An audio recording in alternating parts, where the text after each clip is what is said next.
ગાંધીજીના અક્ષર મોતીના દાણા જેવા હતા.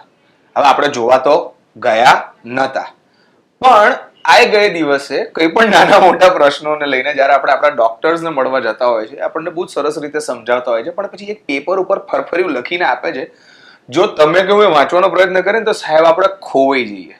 હા, હું પણ ખોવાઈ જઉં છું. ભલે મારા ફેમિલીમાંથી 50% લોકો મેડિકલ બેકગ્રાઉન્ડથી હોય, બટ સ્ટીલ ખોવાઈ જવાય છે. મારું નામ છે રોકી અને મેડેક્સ ડિજિટલ પ્લેટફોર્મ પર આજે હું ડોક્ટર જગત ભટ્ટ સાથે વાત કરી રહ્યો છું. વર્ષોથી ઓર્થોપેડિક સર્જન છે, ગજબની પ્રેક્ટિસ છે, ગજબનું નામ છે. સર, તમારા અક્ષર કેવા છે? તમે વાંચી શકો.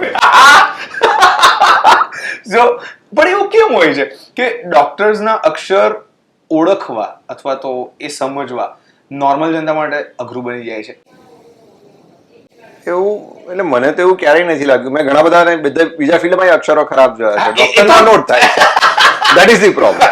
એ તો છે કારણ કે ક્યાંક ને ક્યાંક અત્યારે સોશિયલ મીડિયા પર એ લખવાનું ચલણ છે કે હું રેડિયો જોકી, સો આઈ એમ અ પબ્લિક ફિગર. પણ બહુ વર્ષોથી, ભલે જ્યારે સોશિયલ મીડિયા નહોતું, પણ ત્યારે પણ ડોક્ટર્સ એ કેટેગરીમાં આવતા હતા કે જે એમને પબ્લિક ફિગર કહી શકાય, કારણ કે સીધા લોકો સાથે જોડાયેલા. અને ધેટ્સ ધ રીઝન કદાચ વર્ષોથી આ જ માન્યતા ચાલતી હતી. અને પછી એ માન્યતા ચાલતી રહે છે. તમે જોક બનાવો તો પહેલા સરદાર યાદ આવે. They are the best probably community મહેનત કરવામાં, ઇન્ટેલિજન્સમાં એન્ડ એવરીથિંગ. ઇન્ડિયન આર્મીમાં છતાંય એવું જ છે, અક્ષર ખરાબ આવે તો પેલો ડોક્ટર યાદ આવે, એની બાજુનો કેમિસ્ટ યાદ આવે.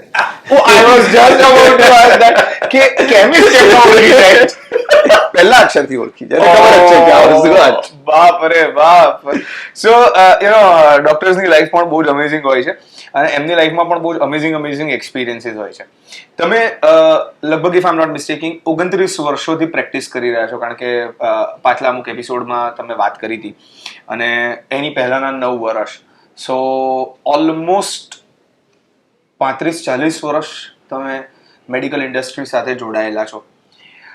આજકાલ કોઈ પણ યંગ જનરેશનને પૂછીએ ને તો ભાઈ તમારે શું બનવું છે? સોશિયલ મીડિયા ઇન્ફ્લુએન્સર બનવું છે.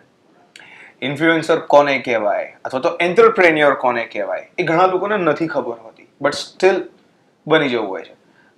થેન્ક ગોડ આપણી જનરેશન, અત્યારની જનરેશન સ્માર્ટ છે, ઇન્ફોર્મેશન લઈને બેઠી છે અને એમનું માઇન્ડસેટ ક્લિયર છે. So which is a good part.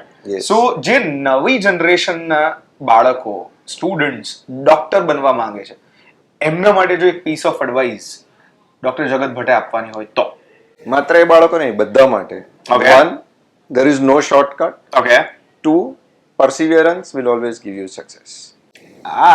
इसका भी रील बन सकता है. આજકાલ મને એવું લાગે છે કે મારું મગજ આ જ દિશામાં ચાલી રહ્યું છે, કારણ કે આપણે ડિજિટલ પ્લેટફોર્મ પર એક શો કરી રહ્યા છે એટલા માટે. My name is Rocky boy અને મારી સાથે ડોક્ટર જગત ભટ્ટ છે, ઓર્થોપેડિક સર્જન. હજી પણ આપણી પાસે સવાલો પત્યા નથી. સો इतनी आसानी से हम डॉक्टर जगत सर को जाने देंगे नहीं. सो देखिएगा जरूर.